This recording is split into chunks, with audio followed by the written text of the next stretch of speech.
وہ بیچارے بھینس کاٹ سکتے ہیں مہاراشٹر میں، گاؤں رکشک ان کو پیٹتے ہیں.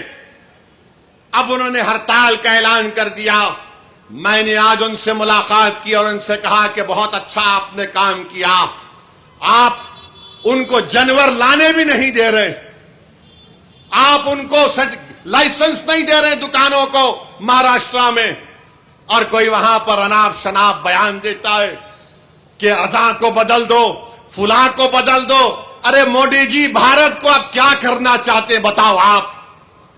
میں بی جے پی سے کہنا چاہ رہا ہوں، اگر آپ اس ملک سے محبت کرتے تو بتاؤ کیا یہ سچ نہیں ہے کہ بھارت کو خطرہ پاکستان سے ہے، بھارت کو خطرہ چین سے ہے. اب تو بنگلہ دیش میں چین اور پاکستان گھس گئے. ارے ملک کو جس سے خطرہ ہے تم اس کی طرف توجہ کرو نا. تم ملک کے اندر یہ کیا کر رہے ہو؟ چین ہر طرف سے بھارت کو گھیر رہا ہے.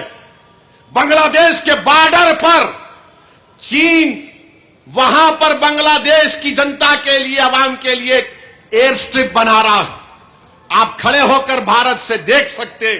ارے دشمن بھارت کا ہمارے دروازے تک آ کر دستک دے رہا ہے، اور آپ بھارت میں کوئی کہہ رہا ہے یہ مت کرو، وہ کر دو، گھر توڑ دو، بلڈوزر توڑ دو، مسجد چھین لو. یہ کیا ہوگا؟ یہ بھارت کے مفاد میں بتاؤ ہم کو. پہلگام میں 26 ہمارے ہندو بھائیوں کو پاکستان کے 4 ٹیررسٹ نے ان کی جان لے لی، اور وہاں کے گورنر صاحب اب بول رہے ہیں جولائی کے مہینے میں ذمہ دار ہوں. ہم سنتے تھے باسی کڑی کو ابال نہیں آتا، مگر باسی کڑی کو ابال آ ہی گیا. اگر تم ذمہ دار ہے تو چھوڑو نا، چھوڑ کے چلے جاؤ. آخر کیسے اس پہلگام میں وہاں پر آتنکوادی کیسے پہنچے بتاؤ ہم کو. اگر تم یہ کہہ رہے ہو کہ بہار میں بنگلہ دیشی روہنگیا ہے، تم کو اس کی خبر ہے، تو پہلگام میں وہ 4 ٹیررسٹ کیسے پہنچے میرے کو بتاؤ. تم بول رہے کہ بہار میں نیپالی ہیں، تو پھر پہلگام میں 4 ٹیررسٹ کیسے آئے؟ تم سو رہے تھے؟ تمہارا ایڈمنسٹریشن آگ بند کر کے بیٹھا تھا تاکہ وہاں پر 26 ہمارے ہندو بھائیوں کے سروں میں گولی مار دی جائے. بتاؤ، جب تم الیکٹرل لسٹ کے نام پر بنگلہ دیشی روہنگیا بول رہے، ارے پہلگام کا بدلہ لینا ہے. آپریشن سندور کو جاری رکھو جب تک کہ وہ 4 ٹیررسٹ جو بھارت کے 26 لوگوں کو ان کا مذہب پوچھ کر گولی مارے، جب تک وہ پکڑے نہیں جاتے، جب تک وہ مارے نہیں جاتے، ہم تم کو سوال کرتے رہیں گے. پہلگام مودی حکومت کی ایک سیکورٹی لیبس کا ایک کامیاب آپ کے سامنے ایک ایگزامپل ہے. میرے عزیز دوستوں اور بزرگوں، ہم یہاں کی حکومت سے بھی کہنا چاہیں گے کہ آپ تعاون کریں غریبوں کو ان کا برتھ سرٹیفکیٹ بنانے کے لیے، ان کا پاسپورٹ کے پولیس ویریفیکیشن کو جلد سے جلد کرانے کے لیے. ہم بھی نہیں چاہتے کہ تلنگانہ میں ایسی حکومت آئے جو ہندو اور مسلمانوں میں نفرت کو بڑھاوا دے. ہم نہیں چاہتے کہ کوئی وہ طاقتیں یہاں پر مضبوط ہوں جو بلڈوزروں سے گھروں کو توڑنا چاہتے ہیں. ہم نے ہمیشہ دلوں کو جوڑنے والوں کا ساتھ دیا، دلوں کو توڑنے والوں کا ساتھ کبھی نہیں دیں گے. انشاءاللہ تعالی آل انڈیا مسلم پرسنل لا بورڈ کو اللہ ان کی کوششوں میں ان کو کامیاب اور کامران کرے گا. کیا آپ اس وقف قانون کے خلاف ہیں؟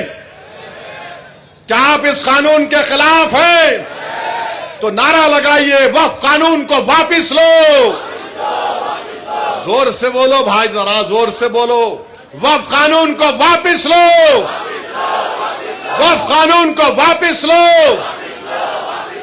ہندوستان، بھارت. السلام علیکم.